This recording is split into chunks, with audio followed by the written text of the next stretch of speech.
하나님의 크신 은총이 이 시간에도 우리 가운데 함께 하심을 믿습니다. 우리 한국 사람 복을 좋아합니다. 옛날부터 좋아했습니다. 옛날 사람들이 지금 사람보다 복을 더 좋아한 것 같습니다. 밥을 먹는 숟가락에도 복자를 새겼습니다. 밥을 먹는 것이 아니라 보복을 먹었습니다. 잠을 자는 베개에도 복자를 새겨 놓았습니다. 잠을 자는 것이 아니라 복을 베고 있었습니다. 집 대문에도 복을 새겨 놓았고 그렇게 복을 좋아했습니다. 조리도 복조리고 주머니도 복주머니였습니다. 한국 사람들이 이렇게 복을 좋아하는데 옛날부터 이 복하면 오복을 말했습니다. 그 오복이 무엇이냐 하면 첫째는 수, 오래 사는 것이었습니다. 두 번째는 부, 돈이 많은 것이었습니다. 세 번째는 강령, 육체 정신적으로 건강하고 평안한 것이었습니다. 넷째는 유호덕, 덕을 베풀면서 바르게 사는 것이 복이었습니다. 마지막 다섯 번째 복은 고종명, 질병 고통 없이 평안하게 생을 마감하는 것, 이것을 오복이라고 말했습니다. 그런데 한국 사람들 오복으로 만족하지 못했습니다. 제가 알고 있는 분 이름 가운데 보면 칠복이도 있고 팔복이도 있습니다. 칠복, 팔복 가지고 만족 못해서 제가 잘 알고 있는 장로님은 이름이 만복입니다.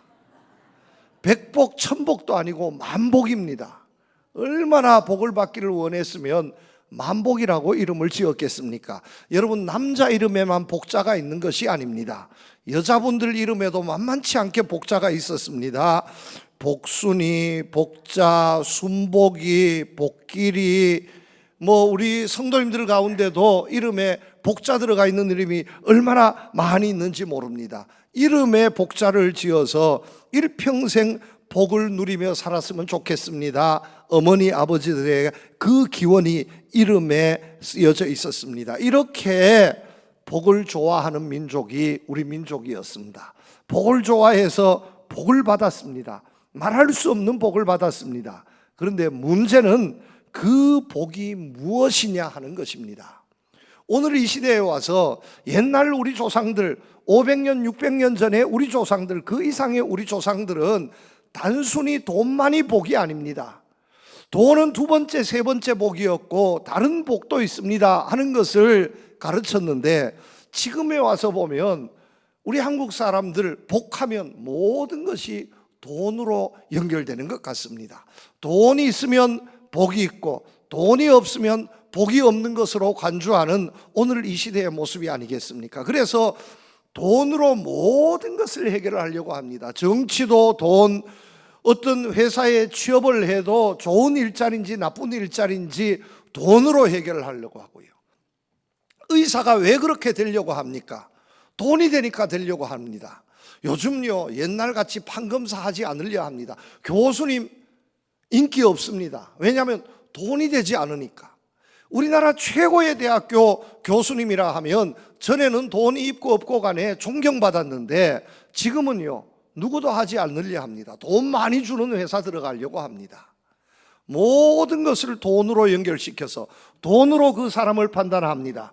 돈이 있으면 복 받은 사람, 돈이 없고 가난한 사람은 복이 없는 사람, 이렇게 간주하는 세상이 되어버리고 말았습니다. 여러분, 이것이 바른 것이겠습니까? 잘못되어도 한참 잘못된 것 아니겠습니까? 푸른 눈에 중이 한 분 있었습니다. 형각이라 하는 스님입니다. 학부는 미국의 예일 대학교를 졸업했고 석사는 하버드 대학교를 졸업했습니다. 미국의 최고의 대학교를 졸업한 수재 중에 수재였습니다. 그런데 이분이 대학원을 다니던 어느 날 불교의 감동을 받아서 중이 되었습니다. 한국에 왔습니다. 25년 동안 한국 불교의 수행자로 도를 닦았습니다. 한국 불교의 국제화에 큰 공을 세웠습니다. 그런데 이 형각 스님이 10년 전에 한국을 떠났습니다. 지금은 불교를 떠난 것은 아닙니다. 독일에서 선언을 세워서 유럽에서 불교를 전하고 있습니다. 왜 이분이 이렇게 되었을까? 이 사람이 말합니다. 한국 불교를 이해할 수 없습니다. 한국의 스님들을 이해할 수 없습니다. 한국의 불자들을 이해할 수 없습니다. 비판했습니다. 왜냐하면 불교라고 하는 종교의 기본 진리는 자기의 본 성품을 찾는 것인데, 여러분 불교는 자기의 본 성품을 찾는 것입니다. 이 형각 스님이 바르게 본 거예요. 누가 어떤 절대자가 있어서 복을 주는 것이 아니라 자기 본래 성품을 찾는 것, 자기의 본성을 찾는 것, 자기에게 열려진 것, 이것이 불교의 원래 모습인데, 한국 불교는 그 자기의 성품은 찾지 않고 기복의 자리가 되어버렸습니다. 자기를 찾지 않고 복만 찾는 종교가 되어버렸습니다. 그래서 한국 불교를 비판했는데, 더 문제는 한국 불교가 추구하는 복이 무엇이냐? 돈, 달러라는 겁니다. 돈만을 찾는 불교, 이것은 있을 수 없는 일이라는 겁니다. 왜냐하면 불교는 돈 때문에 속세를 떠나서 산중에 들어가 있는 것이 불교인데, 유명한 말이 있지 않습니까? 중이 연불에는 관심 없고 제밥에만 관심이 있다고. 속세에만 관심이 있는 거예요. 더 세속화되어 버린 이 모습을 자기는 용납할 수 없어서, 도저히 받아들일 수 없어서 한국 불교를 떠나야 했습니다 하고 고백하는 것을 보았습니다. 여러분 생각해 보시기를 바랍니다. 이 대목에 있어서 이 자리에 계신 우리도 심각하게 한번 우리의 삶을 되돌아보아야 합니다. 이 불교와 교회가 다를 바가 무엇이 있을까? 예를 들면 돈만이 정말 우리가 추구하는 절대복이라면 세상 사람들과 다른 것이 무엇이 있을까? 분명히 주님께서는 우리를 불러주시고 복을 주시겠다, 우리는 복 있는 사람이라고 말씀해 주셨는데, 그 복이 무엇이냐 하는 것을 우리가 제대로 알아야 한다는 겁니다. 그리고 제대로 된 복을 받아야 할 줄로 믿습니다. 여러분, 복 중에 복이 돈입니까? 물질입니까? 그렇지 않습니다. 여러분, 돈은 많은데 행복하지 못한 사람들이 얼마나 많이 있는지 모릅니다. 돈은 많은데 차라리 그 돈이 없었다면 저 사람의 인생이 더 아름다워졌을 텐데, 존경받았을 텐데, 이런 사람들이 얼마나 많이 있는지 모릅니다. 물론 이 세상을 살면서 물질, 돈이 필요합니다.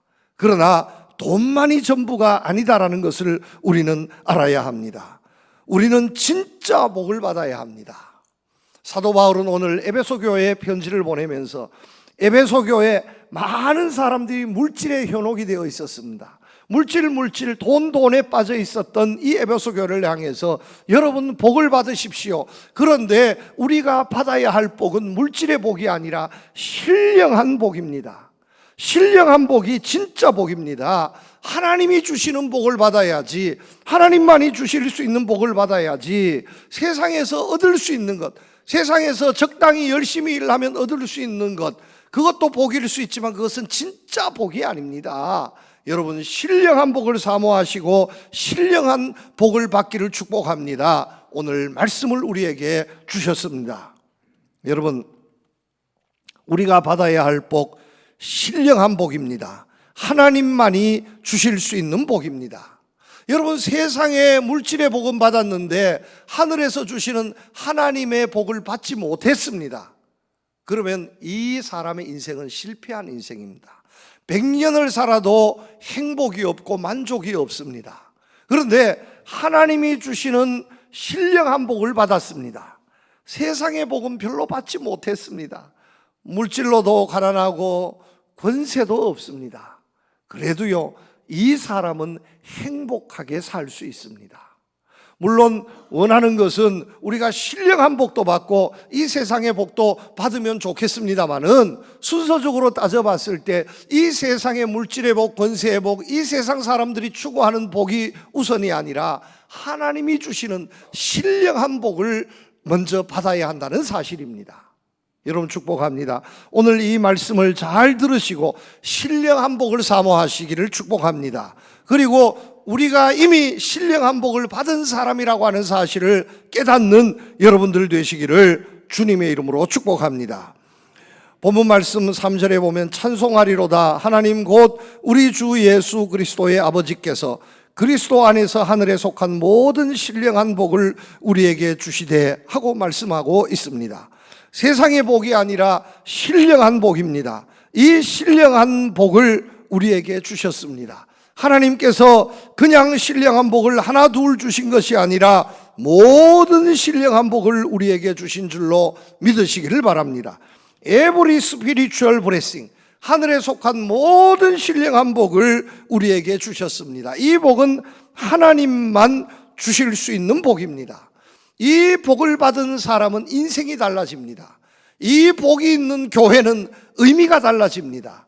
이 복을 깨닫는 세대와 민족은 세상의 리더가 될 줄로 믿습니다.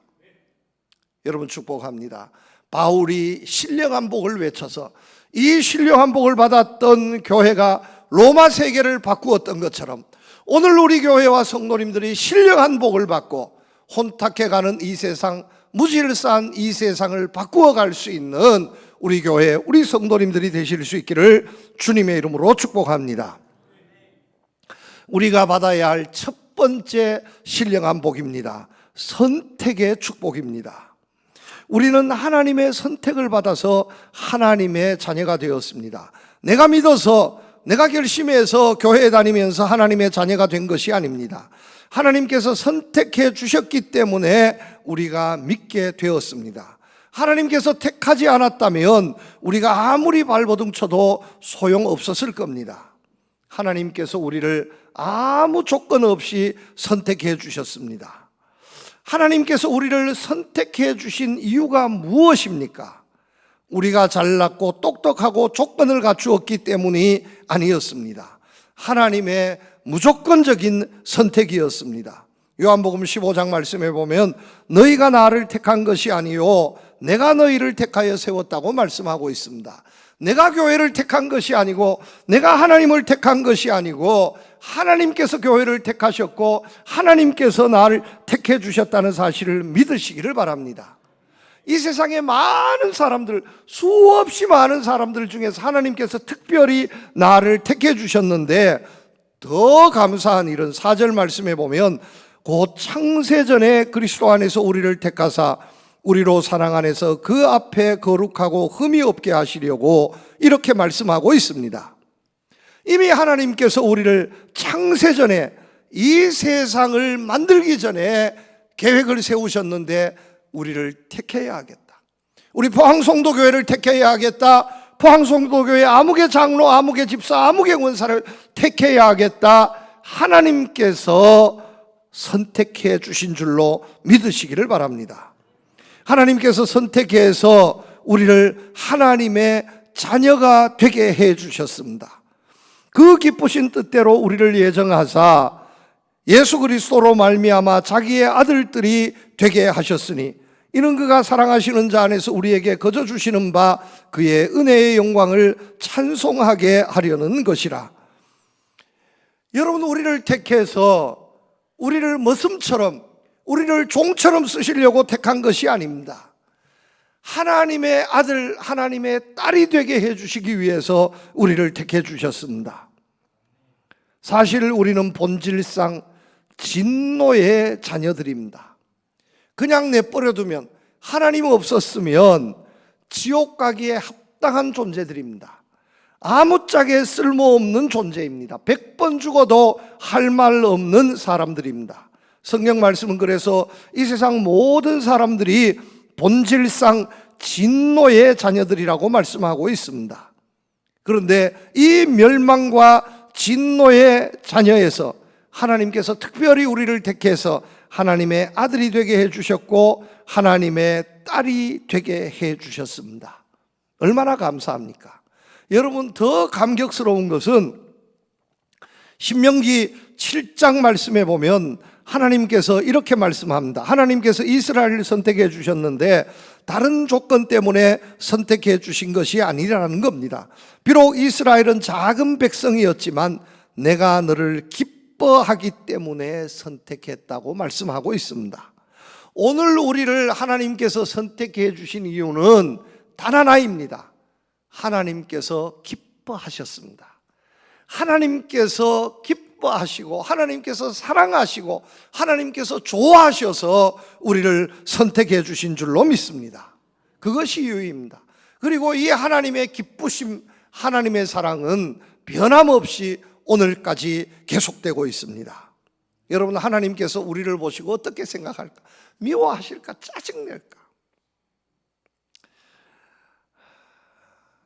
여러분, 육신의 아버지 어머니가 자기 육신의 아들, 딸 보면서 때로는 화가 나고 짜증도 나지만 저놈의 자식 진짜 왜 태어나가지고 내 속을 다 끓인다고 이렇게 생각하는 자녀들이 있을지 모르지만, 그래도 그 아버지 어머니는요, 그 자녀를 생각하면 기쁨이 있습니다.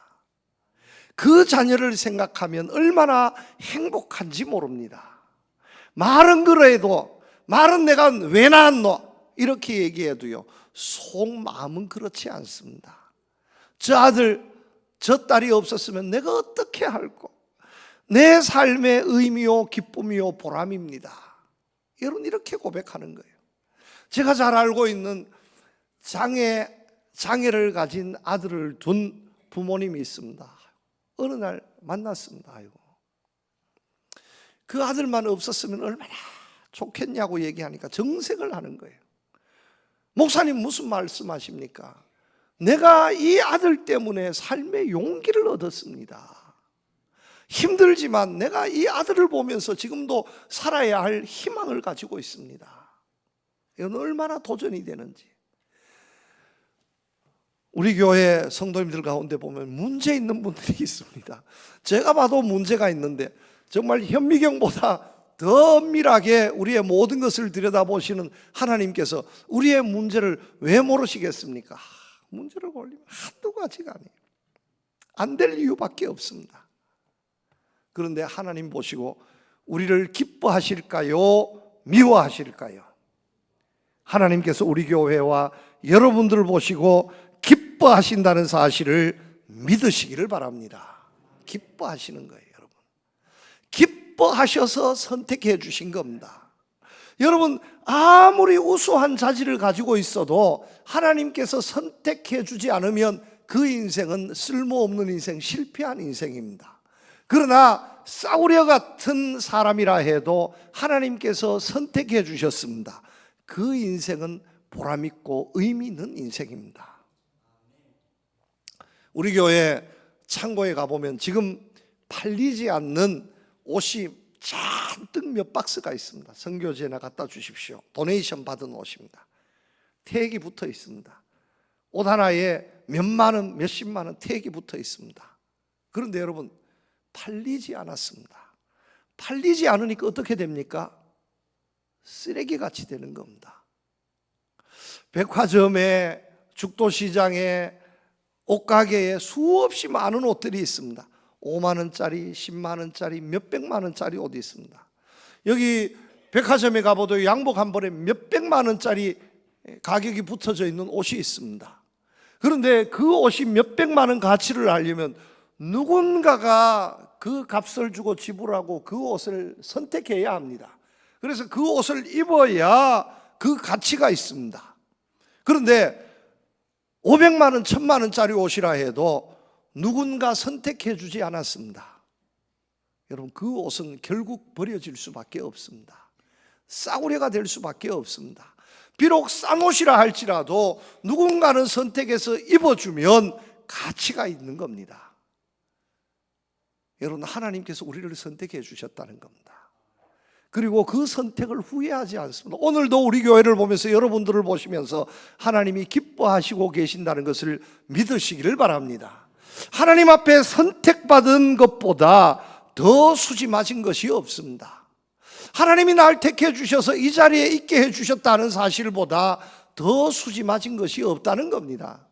여러분, 정치하는 분들 대통령보다 더 훌륭하고 경험도 많고 지식 정말 세워주면 더 정치를 더 잘할 사람들이 우리나라에 있겠습니까? 없겠습니까? 저는 많이 있다고 생각합니다. 그런데 국민의 선택을 받지 못하면 쓰임받지 못하는 겁니다. 소용없어지는 겁니다. 그런데 좀 부족하고 문제가 있어도 선택을 받으면 그 가치가 있고 능력이 드러나는 겁니다. 하나님께서 우리를 선택해 주셨습니다. 기뻐하십니다. 후회하지 않습니다. 여러분, 이 복을 우리가 받은 줄로 믿으시기를 바랍니다. 두 번째 우리가 받을 신령한 복입니다. 죄사함 구속의 복을 받았습니다. 7절, 8절, 10절 말씀에 보면 우리는 그리스도 안에서 그의 은혜의 풍성함을 따라 그의 피로 말미암아 속량 곧 죄사함을 받았느니라. 이는 그가 모든 지혜와 총명을 우리에게 넘치게 하사 하늘에 있는 것이나 땅에 있는 것이 다 그리스도 안에서 통일되게 하려 하심이라. 이 말씀 보면 얼마나 감사한지 모릅니다. 하나님께서 우리를 선택해 주셨지 않습니까? 그런데 그대로 두지 않았다는 겁니다. 우리를 선택해 주셨기 때문에 우리를 구속해 주셨습니다. 우리를 회복시켜 주셨습니다. 예수님을 보내어 주셨습니다. 모든 지혜와 은혜와 풍성을 우리에게 넘치게 채워 주셨습니다. 그냥 두시지 않았다는 거예요. 고치셨다는 겁니다. 합당하게 만드셨다는 겁니다. 여러분, 구속이라는 말씀, 하나님께서 우리를 선택해 주셨는데 선택받은 우리가 죄와 허물투성이었습니다. 그대로서는 하나님의 자녀로 도저히 구실할 수 없습니다. 그래서 독생자 예수님을 이 땅에 보내어 주셔서 우리의 죄를 속전을 지불하고 우리를 구원해 주셨습니다. 이것이 구속입니다. 하나님께서 고치셨다는 겁니다. 회복시켜 주셨다는 말씀입니다. 헬라어로 그 단어를 표현하면 이런 뜻을 가지고 있습니다.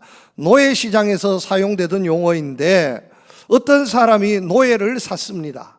그 노예가 너무 예쁘고 너무 사랑스러워서 몸값을 지불하고 그 노예를 사서 손해를 보고 그 노예를 풀어줍니다.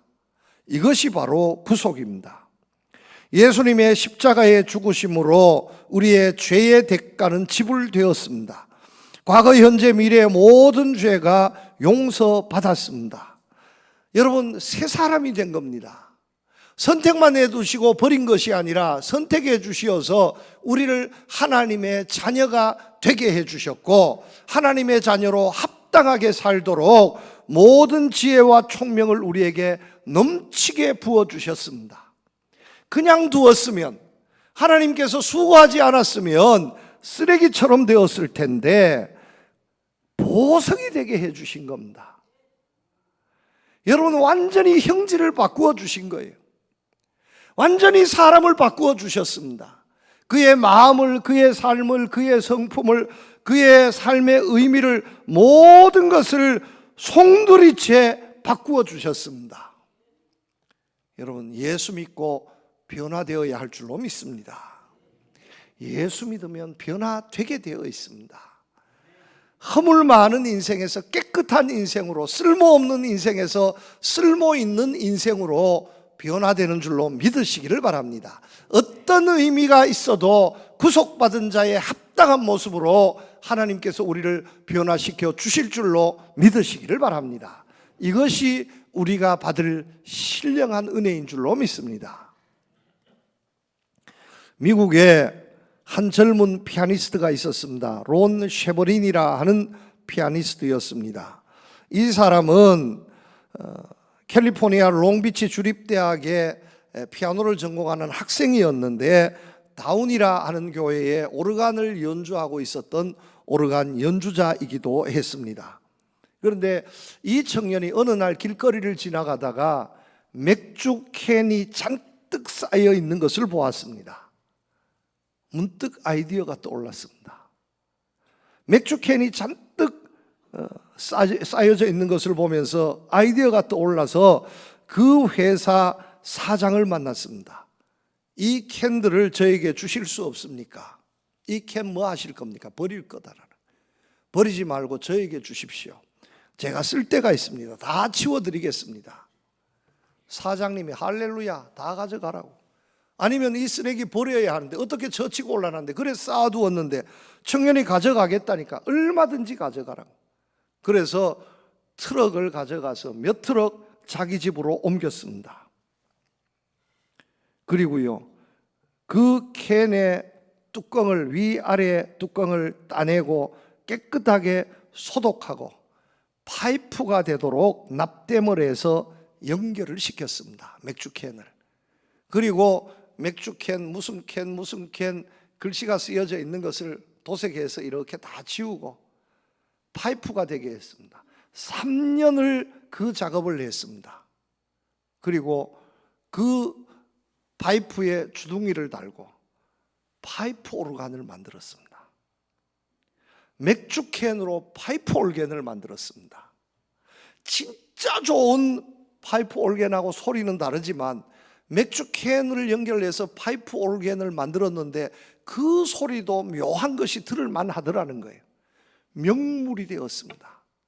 그 맥주캔으로 만든 파이프 올겐을 보기 위해서 사람들이 줄을 지어 모여들었습니다. 그 지역의 명품이 된 거예요. 버려질 수밖에 없는, 짓밟혀서 버려질 수밖에 없었던 맥주캔 쓰레기가 명품 파이프 올겐으로 변화되었습니다. 많은 사람들이 감동하는 그런 악기가 되었습니다. 여러분, 바로 예수 믿는 이유가, 우리가 예수 믿어야 할 이유가 여기에 있다는 겁니다.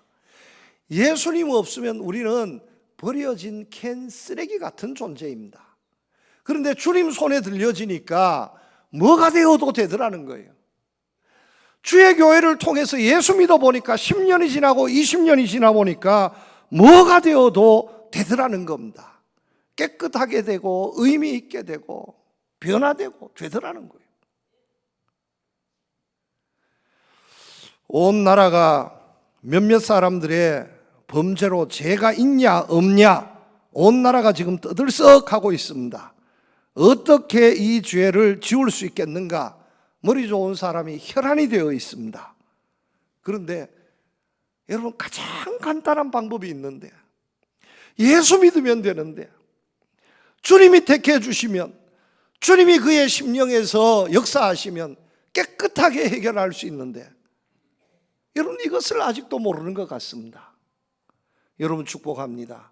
우리는 주님이 택해 주셔서 하나님의 자녀 보석이 되게 해 주셨습니다. 지금 아이고 나는 아직 그렇게 되지 못했는데 가공 중입니다. 여러분, 다듬고 계시는 중입니다. 조금만 더 다듬으면 맥주캔 같았던, 쓰레기 같았던 내 인생이 파이프 올겐으로 거듭나게 될 줄로 믿습니다.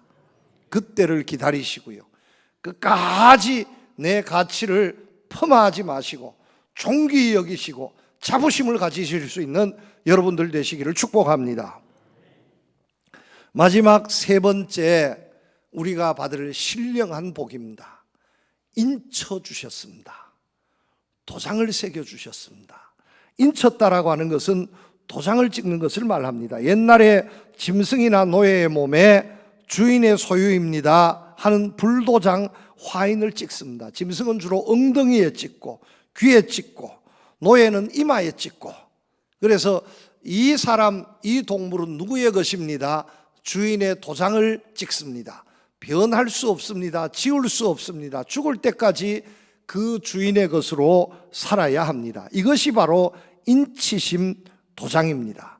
그런데 하나님께서 우리를 선택해 주시고 우여곡절 각고 끝에 노력하셔서 우리를 정말로 보배롭게 변화시켜 주시고 여기에 더해서 성령으로 우리의 심령에 불도장을 찍으셨다는 말씀입니다. 그 안에서 너희도 진리의 말씀 곧 너희의 구원의 복음을 듣고 그 안에서 또한 믿어 약속의 성령으로 인치심을 받았으니 이는 우리 기업의 보증이 되사 그 얻으신 것을 속량하사 그의 영광을 찬송하게 하려 하심이라. 여러분, 몰라서 그렇지 우리의 마음에는 하나님의 불도장, 성령의 불도장이 찍혀 있음을 믿으시기를 바랍니다.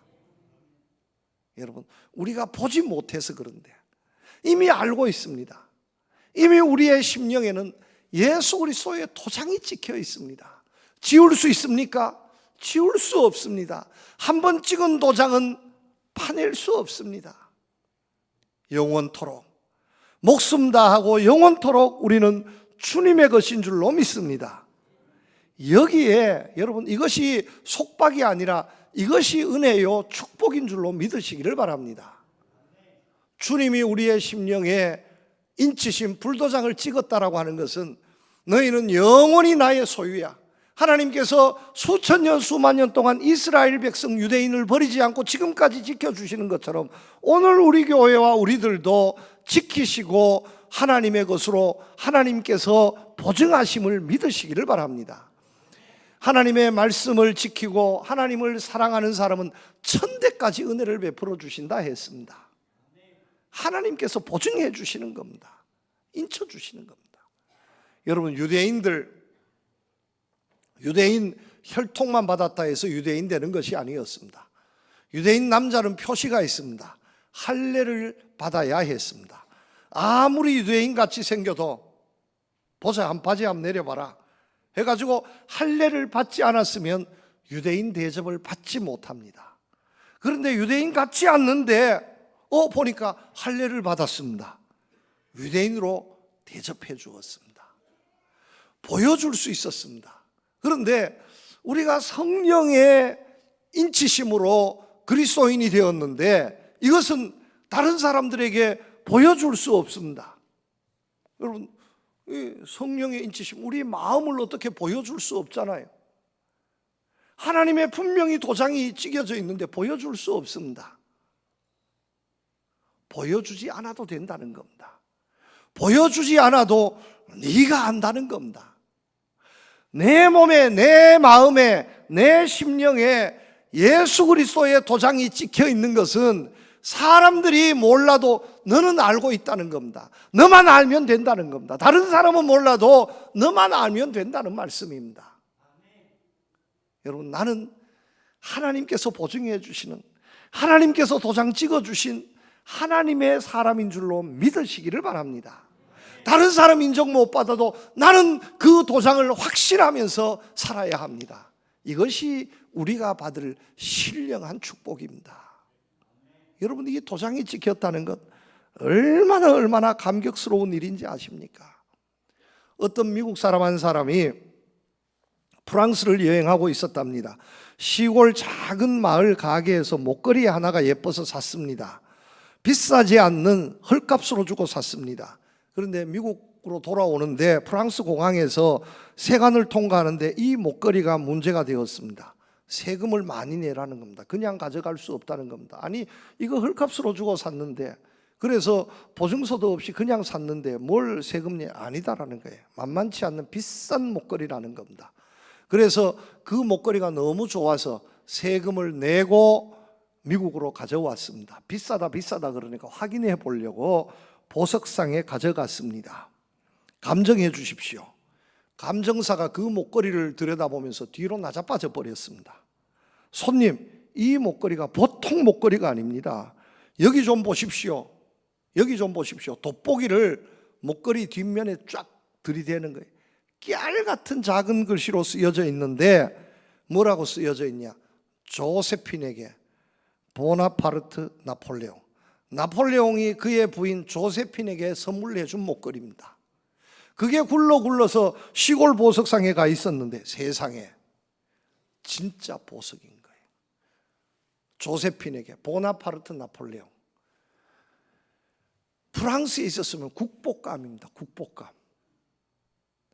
그 글자를 확인하는 순간과 그 글자를 확인하지 못했을 때 그 글자가 없었던 상황과는 가치가 달라지는 겁니다.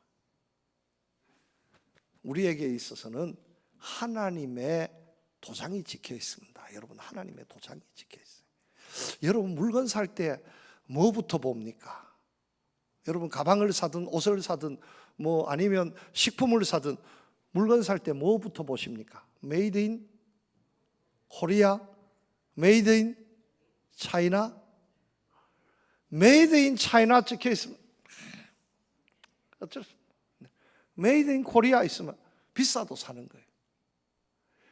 어떤 도장이 찍혀 있느냐에 따라서 똑같은 물건이지만 가치가 달라지는 겁니다. 여러분, 참 우스운 것은 동해 바다를 또 아니면 서해 바다를 이렇게 다니던 물고기가 잡히는데 우리 한국 배 잡으면 메이드 인 코리아, 중국 배가 잡으면 메이드 인 차이나, 중국산이 되는데 똑같은 물고기인데 값이 같습니까 다릅니까? 값이 달라요. 값이 달라요. 여러분, 그것은 알면서 왜 내 몸에 예수님의 이름이 새겨져 있음, 이것을 가볍게 여기냐 하는 말씀입니다. 여러분, 얼마나 귀한 일인데 내 인생의 가치가 달라집니다. 싸구려 목걸이에서 진짜 보석 목걸이가 되는 순간입니다. 내 마음에는 하나님의 이름이 새겨져 있습니다.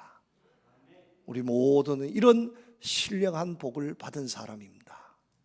여러분, 내가 받은 이 신령한 복, 세상의 물질 권세와 비교할 수 없는 복입니다. 하나님이 선택해 주셨고, 하나님이 깨끗하게 거듭나게 해주셨고, 하나님이 도장까지, 품질 보증서까지 붙여주셨는데, 여러분, 세상의 물질 얼마, 알량한 권세, 이것과 어떻게 바꿀 수 있겠습니까?